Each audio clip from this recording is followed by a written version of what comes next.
প্রভাস নতুন জায়গায় কাজে এসে বাড়ি ফেরার পথে প্রচণ্ড ঝড় বৃষ্টিতে পথ ভুলে এসে পড়ে গ্রামের পুরনো পরিত্যক্ত জমিদার বাড়িতে। সেখানে তার জন্য অপেক্ষা করছিল ভয়ঙ্কর কোনো অভিজ্ঞতা।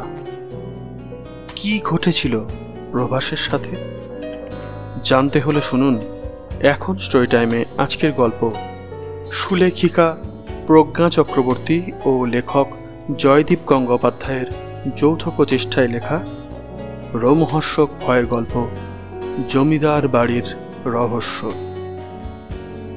গল্প পাঠে রয়েছেন অরিজিৎ চক্রবর্তী মহাশয়, অন্যান্য চরিত্রে অয়ন মাইতি, শান্তনু দে ও আমি জয়দীপ গাঙ্গুলি।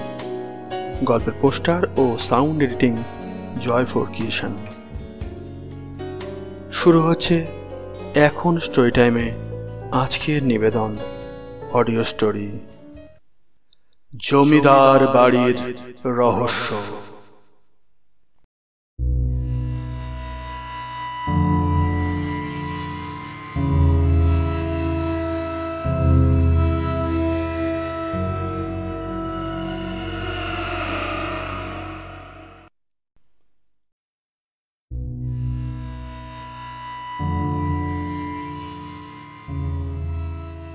আজ প্রায় দুদিন ধরে টানা বৃষ্টি হয়ে চলেছে।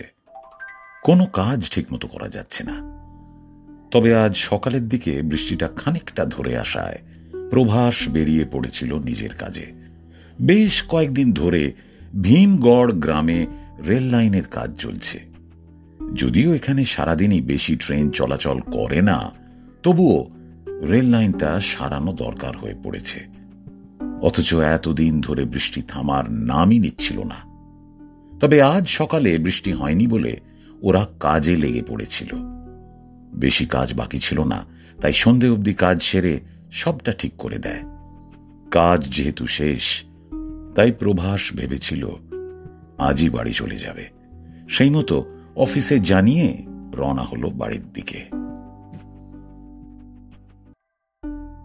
প্রভাসের বাড়ি অনেকটা দূরে, এখনো বেশ খানিকটা পথ হবে, কিন্তু বিধি বাম। কিছুক্ষণের মধ্যেই আকাশে দেখা দেয় মেঘের ঘন ঘটা। আবারও শুরু হয় মুষলধারে বর্ষণ, সাথে থেকে থেকে মেঘের গর্জন। বৃষ্টির চাদর ক্রমাগত ঢেকে ফেলল যাবতীয় দৃশ্যপট। এদিকে প্রভাসের এখন করণীয় কিছুই নেই, তাই নিতান্তই অসহায়ের মতো কাক ভেজা হয়ে এগোতে থাকে। যদি কোনো আশ্রয় পায় তবে সে যাত্রায় সে বেঁচে যাবে, কিন্তু কাছে পিঠিয়ে নিদেন পক্ষে একটা ছাউনিও নেই যে একটু গিয়ে দাঁড়াবে। এভাবে কিছুটা যাওয়ার পর অবশেষে একটা বাড়ি ওর নজরে আসে।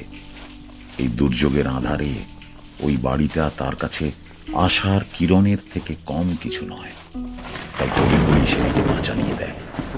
সামনে গিয়ে বুঝতে পারে যেটা কেউ বাড়ি ভেবে ভুল করেছিল সেটা আসলে একটা রাজপ্রাসাদ।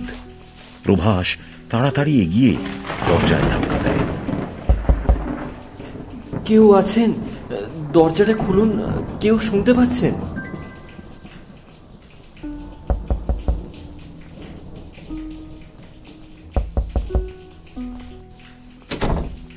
বেশ কিছুক্ষণ করাঘাতের পরে দরজাটা খুলে যায়। দরজার উপাশে লণ্ঠন হাতে এক বৃদ্ধ দাঁড়িয়ে। কোন? এটা আপনি? কারে সান? একটু আশ্রয় পাওয়া যাবে? আমি প্রভাস, এখানে কাজে এসেছিলাম। এইখানে আশ্রয়? দেখুন, না বলবেন না। দরকার হলে আমি টাকা দিতে রাজি, তবুও দয়া করুন। দেখেন, আমি এই বাড়ির কাজের লোক। এখন কি কইরা কই? হ্যাঁ, কোন দেখি? একটু ব্যবস্থা করে দিন।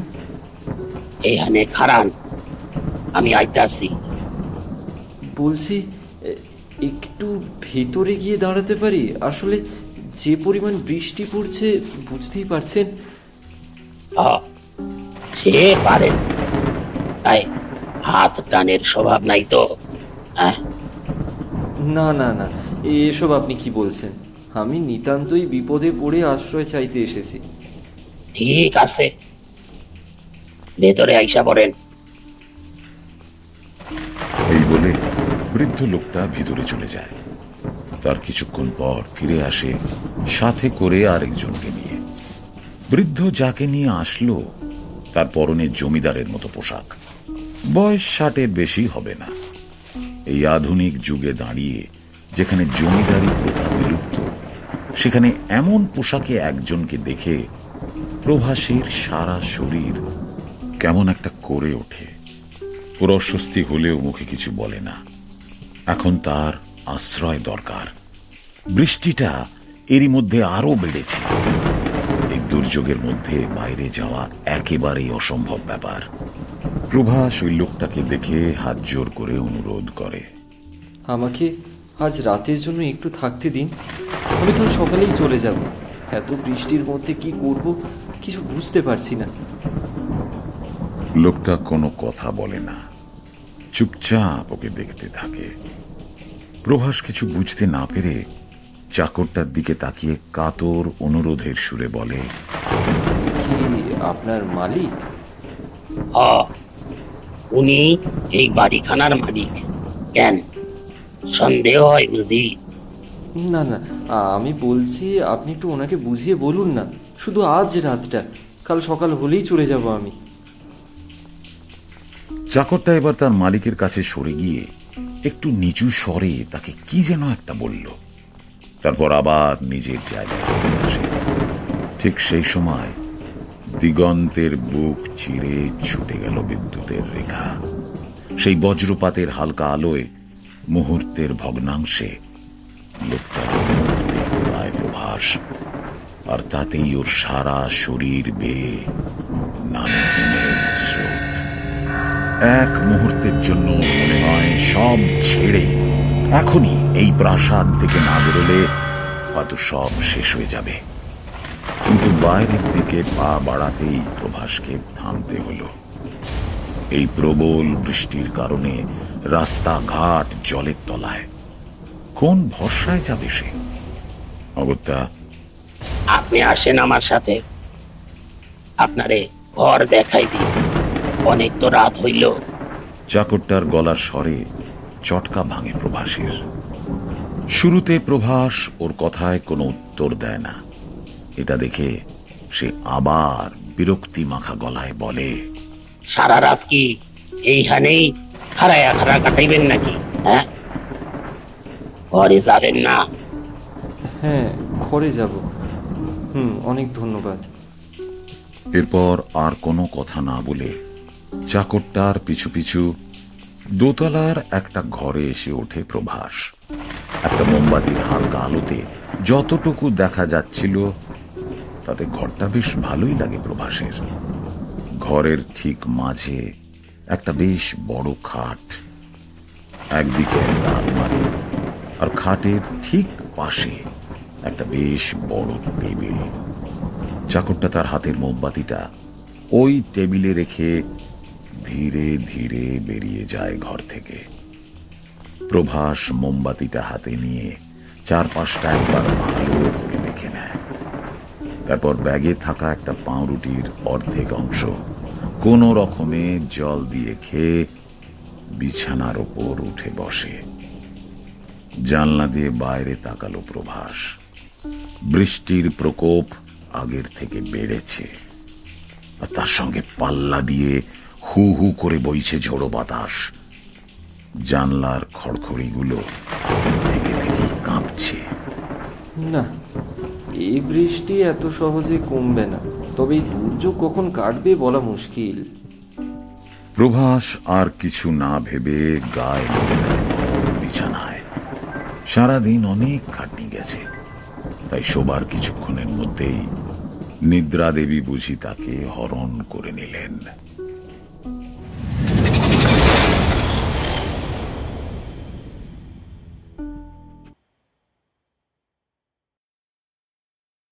রাত তখন কটা জানা নেই। হঠাৎই একটা অদ্ভুত শব্দে ঘুমটা ভেঙে যায় প্রভাসের। সে বিছানার উপরে ধরফর করে উঠে বসে। ঠিক কিসের শব্দে যে ঘুমটা ভাঙল সেটা ঠিক ঠাউর হয় না প্রভাসের। ঘরটা অন্ধকারের কালো সমুদ্রে ডুবে, কারণ মোমবাতিটা শেষ হয়ে গেছে, আর কোনো মোমবাতি তাকে দিয়ে যাওয়া হয়নি। ফলে অন্ধকারের মধ্যেই কোনো রকমে হাতড়ে হাতড়ে নামলো সে বিছানা থেকে। তারপর একটা হাই তুলে আলমোড়া ভাঙতে ভাঙতে বলল, কি আরামে ঘুমোচ্ছিলাম, দূর ভালো লাগে না। কিন্তু আওয়াজটা কিসের ছিল? সব যেন কেমন অদ্ভুত লাগছে। এই আধুনিক যুগে দাঁড়িয়ে একটা বছর 60-এর লোক জমিদার স্টাইলে জামা পরে আছে। এক ঝলক মুখটা যা দেখলাম, মনে হলো যেন রক্ত শূন্য একটা মানুষ।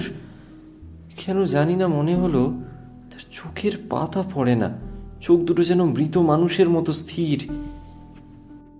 এমন সময় আবারও কিছু শব্দ শুনতে পেল প্রভাস। খুব একটা অচেনা নয় শব্দটা, দুটো বিড়ালের ডাক, কিন্তু কেমন যেন অদ্ভুত ভাবে ডেকে চলেছে ওরা। প্রভাস আর কিছু না ভেবে অন্ধকারে হাতড়াতে হাতড়াতে ঘরের বাইরে বেরোল। বেশ কয়েকবার হোঁচট খায় প্রভাস, তাও এমন অদ্ভুত ভাবে বিড়ালের ডাক কোথা থেকে আসছে তা না দেখলে ওর ঘুম আর আসবে না। কিছুটা যাওয়ার পরেও আশ্চর্য হলো, বাইরে বেশ আলো জ্বলছে, কিন্তু মোমবাতির আলো তো এত জোরালো হয় না। এটা ওকে বেশ অবাক করে। তবে বারান্দা মতো জায়গাটা বেশ অন্ধকার, বাইরের এই আলো লক্ষ্য করে এগিয়ে যায় ও। সেই ঘরটার কাছে গিয়ে দেখে জমিদার মশাই বসে বসে কিছু একটা করছেন। এমন সময় বিড়াল দুটো আবার ডেকে ওঠে। এই ডাক শুনে জমিদার মশাই বসা থেকে উঠে বেরিয়ে আসে। তাকে দেখে প্রভাস একপাশে সরে যায়। জমিদার মশাই ওই ঘরের আলোতেই এগিয়ে যায় বিড়াল দুটোর দিকে। তারপর তাদের ঘেঁটি চেপে ধরে। তারা এবার যেন আরো বিকট ভাবে ডেকে ওঠে। ডাকটা লক্ষ্য করে সেদিকে তাকাতেই অন্ধকারের মধ্যে উজ্জ্বল দুজোড়া চোখ দেখে ভয় চিৎকার করে ওঠে প্রভাস। ওই প্রথম দেখল একটা বিড়ালের দুটো চোখ দুরকম। শুধু তাই নয়, এই নিকষ অন্ধকারেও যেন কেমন একটা জল জল করছে। জমিদার মশাই এতক্ষণে কথা বললেন, ভয় পেও না, ভয় পেও না, এসো আমার কাছটিতে। সত্যি বলছি, আদর করে রাখবো আমার পাশটিতে। অভয় দিচ্ছি, শুনছ না যে? ধরবো নাকি ঠ্যাং দুটো? আমি আছি, এরা আছে, আমার দুটি ম্যাও পুষি। কণ্ঠ ছিটে রক্ত খাবো, যার যেমন হয় খুশি। প্রভাস বেশ ভয় পেয়ে যায়। এই কি এই বাড়িতে বিড়াল? শুনছেন? কেউ আছেন? শুনছেন? দূর ছাতা, তখন তো এই চাকরটার নামও জানা হলো না। বিড়াল দুটো এমন অদ্ভুত ভাবে কেন ডাকছিল? আর উনি বা কি ওসব কি বলছিলেন? এমন সময় ওর মুখে এসে একটা আলোর রেখা পড়ে, মোমবাতির আলো। কে? আমি বাবু। কি হয়েছে? এমন কইরা চিৎকার করেন কেন? ওই বিড়াল দুটো, ওরা ওরা এখানে কি করে এলো? ও ওরা ওরা তো এখানেই থাকে।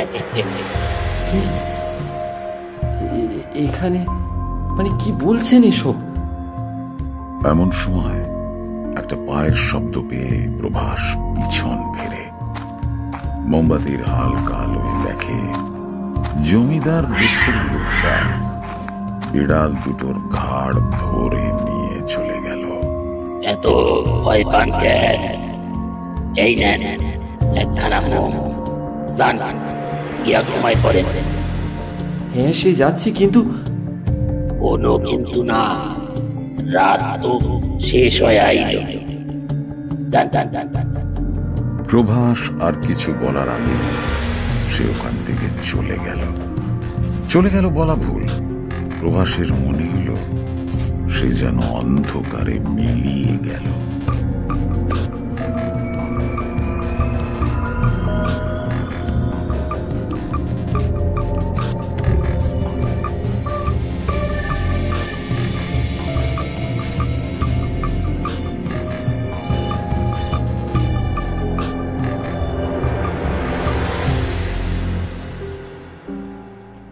প্রভাস তাই ও মোমবাতিটা নিয়ে ঘরে চলে গেল। শেষ রাতটুকু আর কিছু না ভেবে চুপচাপ শুয়ে পড়ল। তবে কানে সেই ছড়াটা ভাসছে।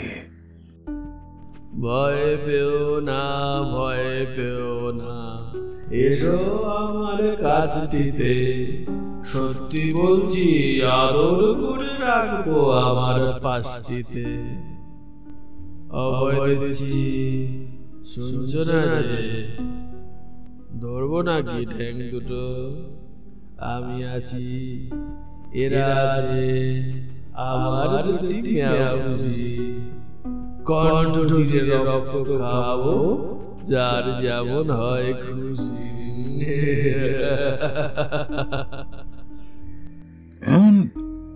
এমন অদ্ভুত ছড়ার মানে কি?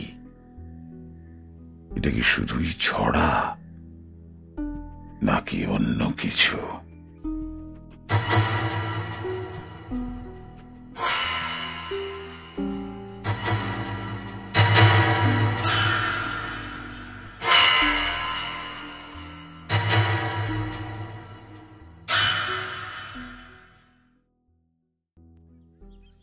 দেখতে দেখতে সকাল হয়ে যায়। প্রভাস আর কিছু না ভেবে চোখে মুখে ভালো করে জল দিয়ে নেমে আসে। যদিও আকাশের অবস্থা ভালো নয়, তাও আজ আর এই বাড়িতে নয়। তবে নিচে নেমে সে একেবারে চমকে যায়। আগের দিন রাতে বাড়িটা দেখে যতটা খারাপ মনে হয়েছিল, সকালের আলোয় দেখলে অতটাও খারাপ লাগছে না। বেশ বড় একটা হলঘরের এক কোণে একটা টেবিল পাতা, দেওয়ালে রয়েছে বেশ কিছু ছবি। শুধু তাই নয়, দেওয়ালের রং চটে গেলেও সেটাকে ভাঙা বাড়ি বলা যায় না।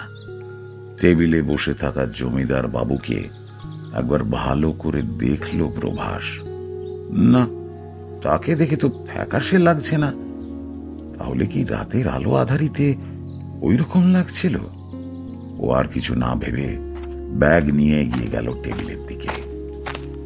আপনাদের অনেক ধন্যবাদ। কাল রাতে যদি আপনারা আমাকে থাকতে না দিতেন, তাহলে যে আমার কি হতো আমি সত্যি জানি না। অত বৃষ্টির মধ্যে আমাকে আশ্রয় দিয়েছেন, এজন্য আমি আপনাদের কাছে কৃতজ্ঞ। কি আপনি কি এখনই চইলা যাইতেছেন নাকি? হ্যাঁ, কাল তো সেরকমই কথা হয়েছিল যে আমি সকাল হলেই চলে যাব। তাও তো বেশ কিছুটা দেরি হয়ে গেল। আরে ও তো এমনি কইছিলাম। আরে আপনি কিছু খাইয়া যান। না না না, আকাশের অবস্থা ভালো না, আমি আর অপেক্ষা করতে পারবো না। এরপর অপেক্ষা করলে আমি হয়তো আবারও আটকে পড়ব। তাতে কি জানেন, এ ভিটের একখান নিয়ম আছে, না খাইয়া কেউ চায় না। না না, সেসব ঠিক আছে। বসেন এখানে, আমি খাবার লইয়া আইতাছি। প্রভাস আর কিছু বলে না। আসলে ওর নিজেরও বেশ খিদে পেয়েছে। কাল দুপুরের পর আর কিচ্ছু খাওয়া হয়নি ওর। আজও কখন খাওয়া হবে তারও কোনো ঠিক নেই। তাই খাবার দিচ্ছে শুনে ও টেবিলে বসে পড়ে। তবে কিছুক্ষণ বসার পর জমিদার বাবুর দিকে তাকায়। বেশ কিছু প্রশ্ন মনের মধ্যে ঘুরছে, তবে কি বলে শুরু করবে বুঝতে পারছে না। তবে কিছুক্ষণ ভেবে নিয়ে বলে, নমস্কার, আমার নাম প্রভাস দাস। এখানে ওই রেল লাইন ঠিক করার কাজটা দেখভাল করছি। তবে হঠাৎ করে যেভাবে বৃষ্টি শুরু হলো, তাতে কাজে বেশ কিছুটা সময় অপচয় হয়ে গেল। তবে আপনি চিন্তা করবেন, খুব তাড়াতাড়ি এই কাজ শেষ হয়ে যাবে। এতক্ষণ একটানা কথাগুলো বলার পর অভ্যাসবশত একটু থামে। তবে অদ্ভুত ব্যাপার, অপর পাশে থাকা মানুষটার মধ্যে যেন ওর কথাগুলোর কোনো প্রভাবই পড়ে না। এমনকি সে একবারও প্রভাসের দিকে মুখ তুলে তাকায়নি পর্যন্ত। প্রভাস মনে মনে ভাবে, ইনি এই গ্রামের জমিদার, অথচ তার কোনো চিন্তা নেই গ্রাম নিয়ে, নাকি আমার সাথে কথা বলতে চান না, কি জানি বাবা। তারপর বেশ কিছুক্ষণ ভেবে একটু ইতস্তত করে বলে, কিছু যদি মনে না করেন একটা প্রশ্ন করতে পারি? না মানে ওই বিড়াল দুটোকে তো আর দেখলাম না সকাল থেকে। বিড়ালের কথা শুনে জমিদার বাবু মুখ তুলে একবার দেখল প্রভাসকে। তার চোখ দুটো ভীষণ অদ্ভুত। এক নজর দেখলে মনে হয় যেন কোনো মৃত মানুষের চোখ। তাও মনে কিছুটা সাহস এনে সে বলেই ফেলে, না মানে কাল থেকে দেখলাম আপনি একটা কি ছড়া বলতে বলতে ওদের নিয়ে গেলেন, তাই আর কি। ওরা ওরা আমার পোষা বিড়াল, আমার সর্বক্ষণের সঙ্গী ওরা দুজন। কি, কালো বিড়াল দুটো আপনার পোষা? ওরা যে কত বছর ধরে আমার সাথে আছে তা আমার নিজের কাছেও হিসেব নেই, বুঝলে? ও আচ্ছা। প্রভাসের একটা অদ্ভুত অস্বস্তি হচ্ছে, কিন্তু এই নিয়ে ও আর কিছু বলে না। এর মধ্যে চাকরটা খাবার দিয়ে চলে যায়। প্রভাস আর কিছু না বলে খেতে শুরু করে। তবে ওর মন বারবার বলছে এখানে কিছু একটা গন্ডগোল আছে, আর সেটা ঠিক কি তা না জেনে চলে যাওয়া একদম ঠিক হবে না। খেতে খেতে ও নিজের অজান্তেই বলে বসে, বলছি আর দু একদিন যদি এখানে থাকি তাহলে কি আপনাদের খুব অসুবিধে হবে? কথাটা বলার পর প্রভাস নিজেও বেশ অবাক হয়ে যায়। এসব সে কি বলছে? এই তো একটু আগে সে ডিসাইড করে নিয়েছিল যে এই বাড়িতে সে আর থাকবে না। সেখানে আবার নিজেই বলছে যে আরো দু একদিন থাকবে। না না না না না, এখানে আর বেশিক্ষণ থাকলে এবার সে পাগল হয়ে যাবে। হ্যাঁ, থেকে যাও, এমনিতেও যা বৃষ্টি হচ্ছে বাইরে, আর তাছাড়া এ বাড়িতে আমি একাই থাকি, আর সঙ্গে রয়েছে আমার এই চাকর হরি। তুমি থাকলে বেশ ভালোই লাগবে, অসুবিধা কিছু নেই। বলছি ওই বিড়াল দুটোকে দেখছি না যে, ওরা কোথায় গেল? ওরা ওরা এখন ঘুমোচ্ছে, ওরা দিনের বেলা ঘুমায়, ওদের তুমি আবার রাতের বেলা দেখতে পাবে, বুঝলে? কথাটা শুনে ও বেশ অবাক হয়ে যায়। এসব এসব কি বলছে লোকটা? তবে আর কিছু বলে না। এদিকে আবারও বৃষ্টি শুরু হয়ে যায়।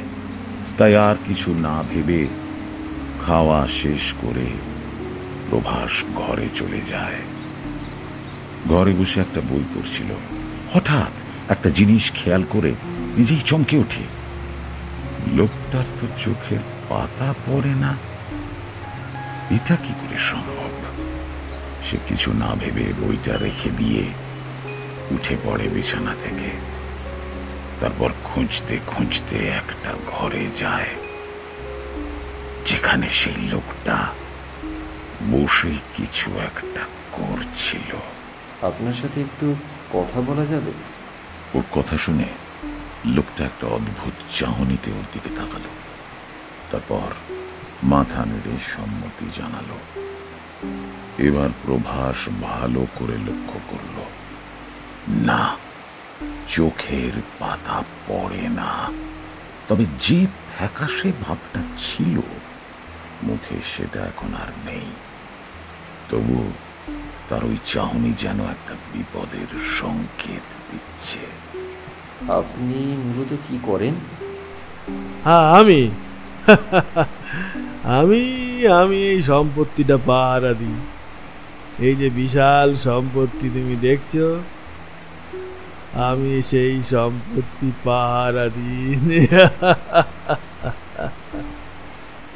না মানে, আচ্ছা, আপনার চোখের পাতা পড়ে না কেন? আর তোমার দেখছি বড্ড কৌতূহল। বলি, এত কৌতূহল কিন্তু ভালো নয়।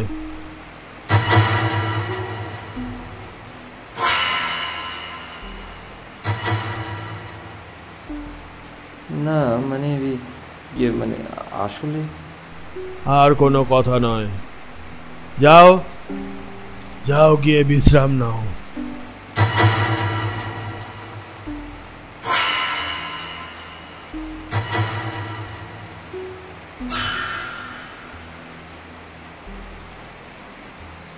কথাটার মধ্যে কি ছিল প্রভাস জানে না, তবে সে আর কিছু না বলে চলে যায়। একবার তার মনে হলো ওর সাথে কথা বলবে, তারপর ভাবলো এতে হয়তো আরো বিপদ বাড়বে। দেখতে দেখতে রাত হয়ে এলো। রাত হতেই আবারও সেই বিড়ালের অদ্ভুত ডাক শুনে ও বেশ চমকে ওঠে। শুধু বিড়ালের ডাক নয়, একটা কি যেন বিড়বিড় করে চলেছে সমানে। এসব কানে আসতেই ও ঘর থেকে বেরিয়ে পড়ে। ওর ঘরের ঠিক দুটো ঘর পরে একটা ঘরে বেশ তীক্ষ্ণ আলো দেখা যাচ্ছে। ও সেদিকে এগিয়ে গিয়ে অবাক হয়ে যায়। এই যে যজ্ঞের কুণ্ড জ্বলছে। শুধু তাই নয়, ওই জমিদার মশাই যেন কি সব আগুনে দিয়ে যাচ্ছে আর বিড়বিড় করে মন্ত্র পড়ছে। যদিও তার শোনা যাচ্ছে, তবে উচ্চারণ অস্পষ্ট বলে বোঝা যাচ্ছে না। এমন সময় ওর মনে হলো একটা অবয়ব যেন ওখান থেকে সরে গেল। একটা হিম শীতল হাওয়া যেন কি ঘিরে ধরেছে।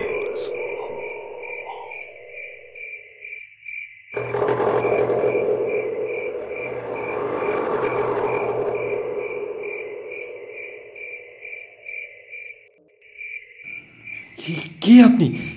এসব কি হচ্ছে এখানে? ভয় পেও না, ভয় পেও না, এসো আমার কাছটিতে। সত্যি বলছি, আদর করে রাখবো আমার পাশটিতে। অভয় দিচ্ছি, শুনছ না যে? ধরবো নাকি ঠ্যাং দুটো? আমি আছি, এরা আছে, আমার দুটি ম্যাও পুষি। কণ্ঠ ছিঁড়ে রক্ত খাবো,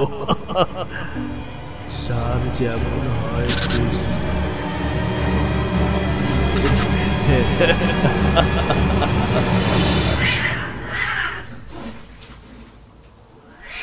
এটা বলার সাথে সাথে ওই অন্ধকার ভেদ করে বেড়ার দুটো বেরিয়ে আসে। ওদের চেহারা দেখে ওদের বিড়াল বলা যায় না, যেন দুটো কালো বাঘ।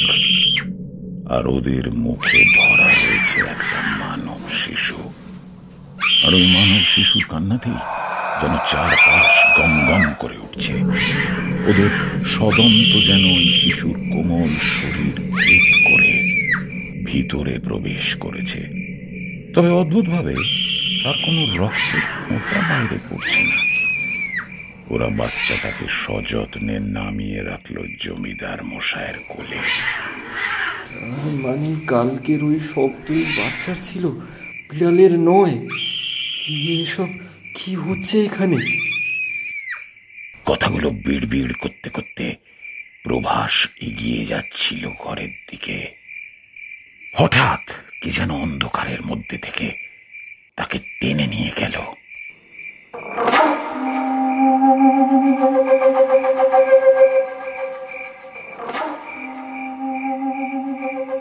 কে? আরে ছাড়ো আমাকে! কে? বাবু, আপনি ভালো শান্ত চলে যান। এখানে বিপদ, সম্মুখ বিপদ। কিসের বিপদ শুনি?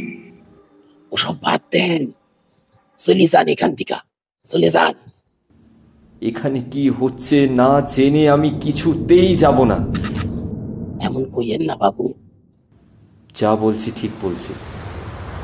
কথাটা বলে আর কিছু না ভেবে প্রভাস ওই ঘরে প্রবেশ করে। কিন্তু এ কি, কোথায় 50 বছরের সেই লোকটা? এ তো দেখে মনে হচ্ছে 100 বছরের একটা থুরথুরে বুড়ো, যার শরীর বলতে যেন একটা কঙ্কাল। কোথায় সেই ভারী চেহারার মানুষটা?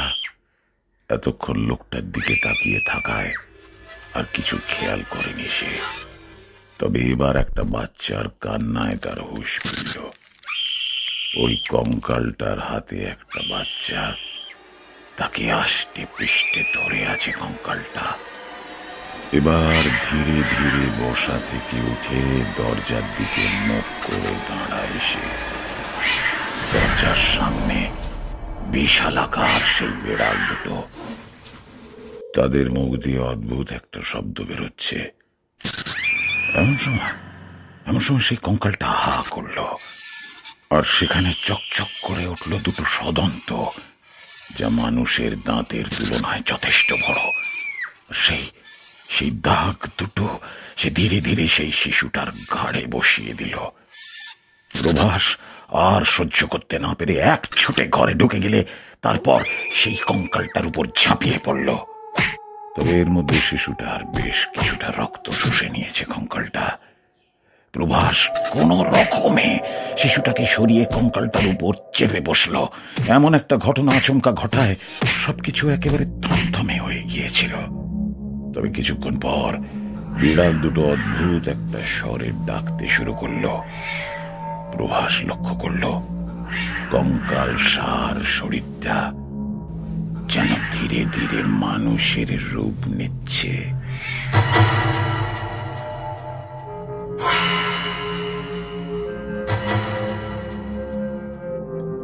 এখানে কি হচ্ছে? আমি জানতে চাই এখানে কি হচ্ছে, আপনারা কারা? বাবু, ভালো শান্ত, চলে যান এখান থেকে, চলে যান। আমি না জেনে এখান থেকে যাব না। তুমি বরং শিশুটাকে নিয়ে হাসপাতালে যাও, ওর এখন চিকিৎসার প্রয়োজন। আমি ওরে নিয়া এসব কি করতেছেন আপনি? হ্যাঁ, ও এসবের সাথে তার মানে তুমিও জড়িত? আমি না চাইলেও সে আর উপায় নাই। কেন উপায় নেই? ভালো কাজ করার জন্য কেবলমাত্র নিজের ইচ্ছে দরকার। তবে তোমাকে দেখে মনে হচ্ছে না তোমার সেই ইচ্ছেটা আছে, আর তাই তুমি এত কিছু বলছো। না বাবু, না, বিশ্বাস করেন, বাঁচতে চাইলে চলে যান, চলে যান। এখানে কি হচ্ছে সত্যি করে বলো, নয়তো আমি কিন্তু পুলিশে খবর দেব। না বাবু, না, আজ থেকে 100 বছর আগেও সমাধান হয় নাই, আর আজ হইব না। 100 বছর আগে হয়নি মানে তোমরা কি বলতে চাইছো? তোমাদের বয়স 100 বছর, কিন্তু তোমাদের দেখে তো মনে হয় না সেটা। এখানে যে সময় বাধা পড়া গেছে। কথাটা শুনে প্রভাস কিছু বলতেই যাচ্ছিল, কিন্তু তার আগে কঙ্কাল সার লোকটা ওকে একটা ধাক্কা মারে। আচমকা ধাক্কা মারার জন্য সে বেশ কিছুটা দূরে গিয়ে ছিটকে পড়ে, আর চোখের সামনে যেটা দেখে ওর সারা শরীরের লোম যেন খাড়া হয়ে যায়।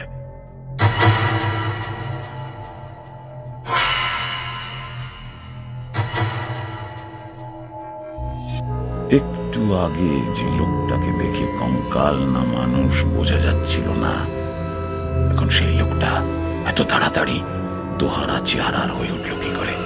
শুধু তাই নয়, তার চোখ মুখ যেন অদ্ভুত ভাবে বদলে যাচ্ছে। লোকটার ঠোঁট বের রক্ত গড়িয়ে পড়ছে।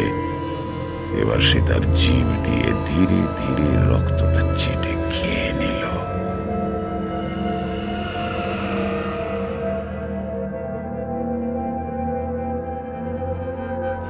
এসব কি হচ্ছে? না না না, আমাকে পালাতে হবে এখান থেকে, আর এক মুহূর্ত এখানে নয়। তবে এতক্ষণে অনেক দেরি হয়ে গেছে। বিড়াল দুটোকে ঘিরে ধরেছে। কিরে ছোকরা, পালাচ্ছিস কোথায়? এখানে কি হচ্ছে জানবি না? আয়, জেনে যা। আমাকে ছেড়ে দিন, আমি এখান থেকে এক্ষুনি চলে যাচ্ছি। এত ভয় কিসের? আমি কি তোর কোনো ক্ষতি করেছি নাকি? না, একদম কাছে আসবেন না। বলতে বলতে প্রভাস আর কিচ্ছু না ভেবে ছুটতে শুরু করে। তবে কিছুটা যাওয়ার পর ও হোঁচট খেয়ে পড়ে যায়, আর তখন একটা বিড়াল এসে ঝাঁপিয়ে পড়ে তার উপর। তারপর তার টুঁটি কামড়ে ধরে, কোনোভাবেই যেন ছাড়াতে পারছে না সে। সে সময় হঠাৎই বেড়ালটা আর্তনাদ করে ওঠে। প্রভাস কিছু বোঝার আগেই হারু তার হাত ধরে টান দেয়, আর প্রায় সাথে সাথে উঠে পড়ে। হারু ওর হাত ধরে ছুটতে থাকে। পেছন থেকে অপর বিড়ালটার কর্কশ ডাক ভেসে আসছে। হারু ওকে নিয়ে ছুটতে ছুটতে একটা জায়গায় গিয়ে থামে। হারু, হারু, ওই বাচ্চাটা। এই সময় প্রভাসের মুখে এমন একটা কথা শুনে হারু অবাক হয়ে ওর দিকে তাকিয়ে থাকে। তারপর ধীরে ধীরে বলে, সে আর বেঁচে লাই। তখনই যদি ওকে নিয়ে হাসপাতালে যেতে, তবে এভাবে অকালে ওকে প্রাণ হারাতে হতো না। লা বাবুলা, ওরে আর বাঁচানো যেত না। এসব কি বলছো? ওর শরীর যে রক্ত শূন্য হয়ে গেছিল। এসব কি বলছো তুমি? আমাকে সত্যি করে সব বলবে দয়া করে। বলছি বাবু, সব বলছি। তার আগে আইন, আমার লগে আইন, আইন, আইন। কোথায়? প্রভাসের কথার কোনো উত্তর দেয় না হারু। ওকে টানতে টানতে নিয়ে যায় একটা বাড়ির দিকে। তারপর ভিতরে গিয়ে প্রভাসকে বসতে বলে ভালো করে দরজাটা বন্ধ করে দেয়। প্রভাস বসে বসে ওকে দেখছে। চাঁদের আলো ঘরে এসে পড়ায় সবটা বেশ ভালোই দেখা যাচ্ছে। হারু ওর সামনে বসে পড়ে। আমি জানি না আপনি বিশ্বাস করবেন কিনা, তবে যখন জানতে চাইছেন বলছি। হঠাৎ করে হারুকে এভাবে কথা বলতে দেখে প্রভাস বেশ অবাক হয়। ও জিজ্ঞেস করতেই যাচ্ছিল, হারু হাতের ইশারায় ওকে থামিয়ে দিয়ে বলতে শুরু করে, আপনি এটাই জানতে চাইছেন তো, যে আমি কিভাবে এমন শুদ্ধ বাংলা বলছি? সব বলবো। আসলে এই সব শুরু হয় আজ থেকে 100 বছর আগে। সেই সময় গ্রামে মড়ক লেগেছিল। সেই মড়কে গ্রাম পুরো শেষ হয়ে যায়।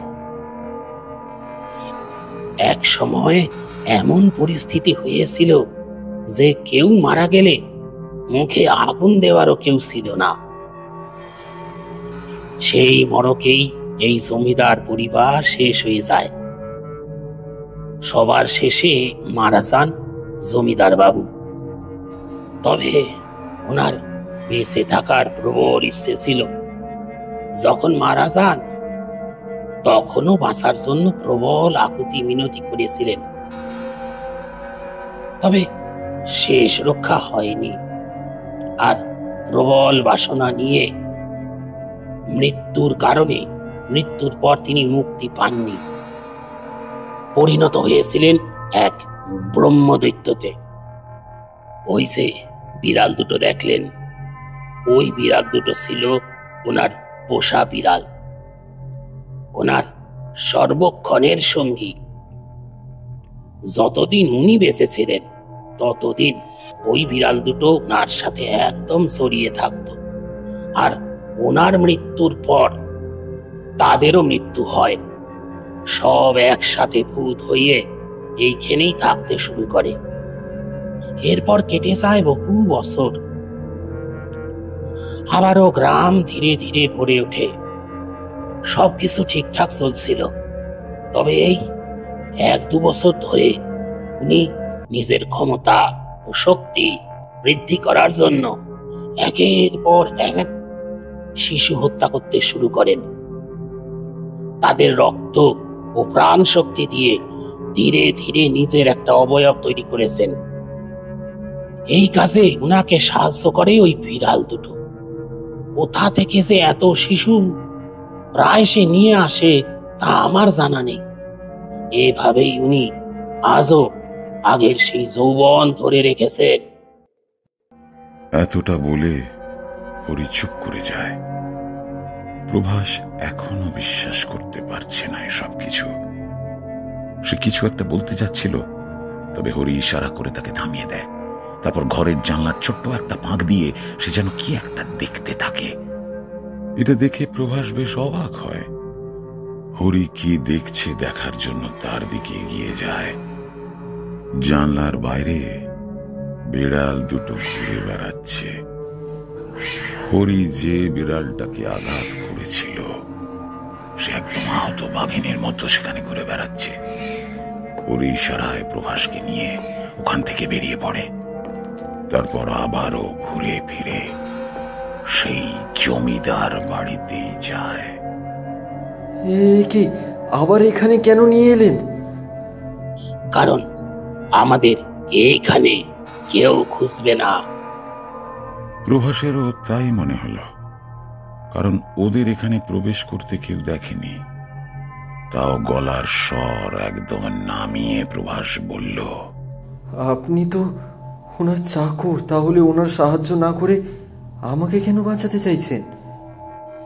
না, আমি ওনার চাকর নই। মানে উনি যে বললেন আপনি ওনার চাকর। উনিও ভুল বলেননি। আমার কথাটা পুরোটা শুনুন, তবেই বুঝতে পারবেন।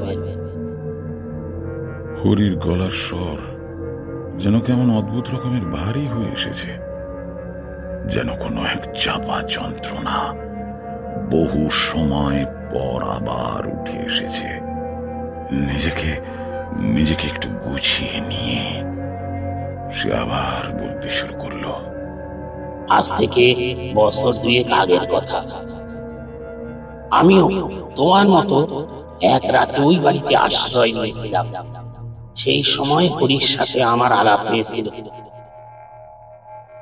তবে সে চেষ্টা করেও আমাকে বাঁচাতে পারেনি। ওই বিড়াল দুটো শিকার হতে হয়েছিল আমাকে সেই রাতে। ওদের যে ভয়ানক রূপ দেখেছিলাম তা আমি আজও ভুলতে পারি না। বিড়াল বললে ভুল হবে, বলা ভালো বিড়ালের আত্মা। তবে আমাকে বাঁচানোর চেষ্টা করার দরুন হরির আত্মা মুক্তি পেয়েছিল, আর ওই বাড়িতে আমি আটকে পড়েছিলাম হরি হিসেবে।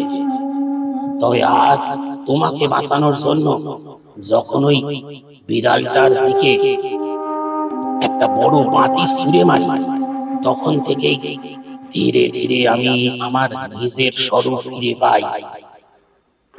তবে দুঃখের বিষয়, আমিও একটা আত্মা। তবে তোমার কিছু আমি হতে দেব না। ওই বিড়াল দুটো ফিরে এলেই আমি তোমাকে এই বাড়ি থেকে বের করে দেব। তুমি আগুন লাগিয়ে দিয়ে সোজা স্টেশনে চলে যাবে। আগুন? আপনি কি বলছেন? হ্যাঁ, আগুন। নয়তো ওরা কোনোদিন মুক্তি পাবে না। একের পর এক শিশু হত্যা করে যাবে ওরা।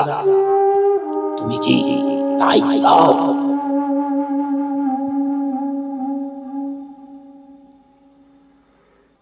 প্রভাস আর কিচ্ছু বলতে পারে না। হরি এক দৃষ্টিতে বাইরের দিকে তাকিয়ে বসে আছে।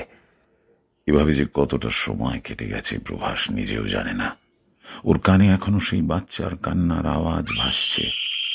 এমন সময় হরি বলে ওঠে, নাও চলো, আর সময় নেই।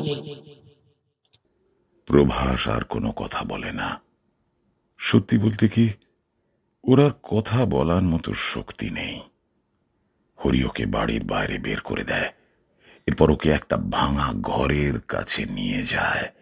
ওখান থেকে কিছু কাঠ আর নিভু নিভু একটা উনুন থেকে একটা কাঠ বের করে আনে। তারপর দুজনের চেষ্টাতে একসময় আগুন জ্বলে ওঠে। আর সময় নষ্ট করো না, এরপর আর সুযোগ পাবে না। তাড়াতাড়ি করো। প্রভাস আর কিছু না ভেবে খড়ের চাল লক্ষ্য করে জ্বলন্ত কাঠটা ছুঁড়ে দেয়। ধীরে ধীরে আগুন পুরো বাড়িটা গ্রাস করে নিতে থাকে।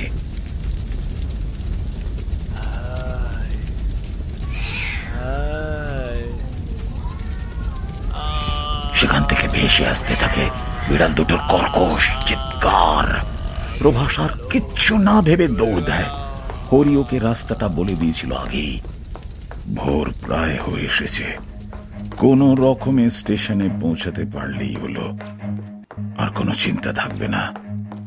তবে ওর মনটা একটা কথা ভেবে খারাপ হয়ে গেল, যে এত চেষ্টা করেও ওই বাচ্চাটাকে বাঁচাতে পারল না ওরা। বেশ কিছুটা দৌড়ে আসার পর প্রভাস একবার থামে, তারপর একবার পিছন ফিরে দেখে, না আর দেখা যাচ্ছে না বাড়িটা। তাই এবারে সে ধীরে ধীরে হাঁটতে শুরু করে। তবে সে যখন স্টেশনে পৌঁছল, দেখল সেখানে বেশ ভিড় জমে আছে। ও ভিড় ঠেলে কোন রকমের সামনে গিয়ে দেখল ওর ইনচার্জ বসে আছে। ওর সামনে গিয়ে দাঁড়াতেই তিনি বলে উঠলেন, আমি কাকে দেখছি? প্রভাস, তুমি এখনো বেঁচে আছো? হ্যাঁ স্যার, কিন্তু কি হয়েছে স্যার? কোথায় ছিলে তুমি? জানো, কত খুঁজেছি তোমাকে। গ্রামের লোকেরা বলল ওই কোন ভাঙা জমিদার বাড়ির দিকে যেতে দেখেছি তোমাকে। ওখান থেকে নাকি কেউ বেঁচে ফেরে না।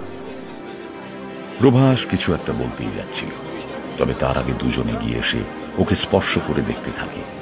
দু একজন আবার নিজেদের চিমটি কেটে দেখে নেয় যে তারা স্বপ্ন দেখছে কিনা। এসব দেখে প্রভাস খুব ধীর স্বরে বলে, ওইদিকে গিয়েছিলাম, তবে আমি ওই বাড়িতে প্রবেশ করিনি। আমি ভালো আছি স্যার। হ্যাঁ, সে তো দেখতেই পাচ্ছি। যাই হোক, এদিকের কাজ তো শেষ। কাল আমরা শহরে ফিরে যাচ্ছি, বুঝলে? প্রভাস মাথা নেড়ে সম্মতি জানায়। সত্যি বলতে তার সাথে যা যা ঘটেছে সে ওই নিয়ে আর কিছু বলতে চায় না।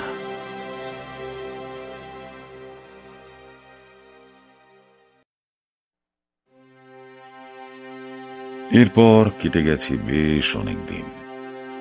তবে সেদিনের পর একটা কথা ভেবে প্রভাসের আক্ষেপ থেকে গেছে, যে লোকটা তাকে এত সাহায্য করল তার আসল নামটাই জানা হলো না ওর।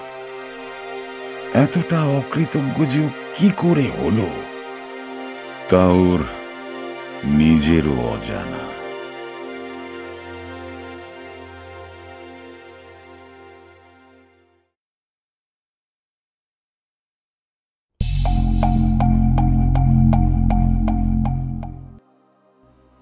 আমাদের আজকের গল্পটি আপনাদের কেমন লাগলো কমেন্টস করে আমাদের জানাবেন। আর ভালো লাগলে অবশ্যই লাইক এবং শেয়ার করে আমাদেরকে উৎসাহিত করবেন। আমরা ফিরে আসবো এরকমই কিছু আকর্ষণীয় গল্প নিয়ে। আমাদের সঙ্গে থাকতে আমাদের চ্যানেলটি সাবস্ক্রাইব করে নিন। ধন্যবাদ।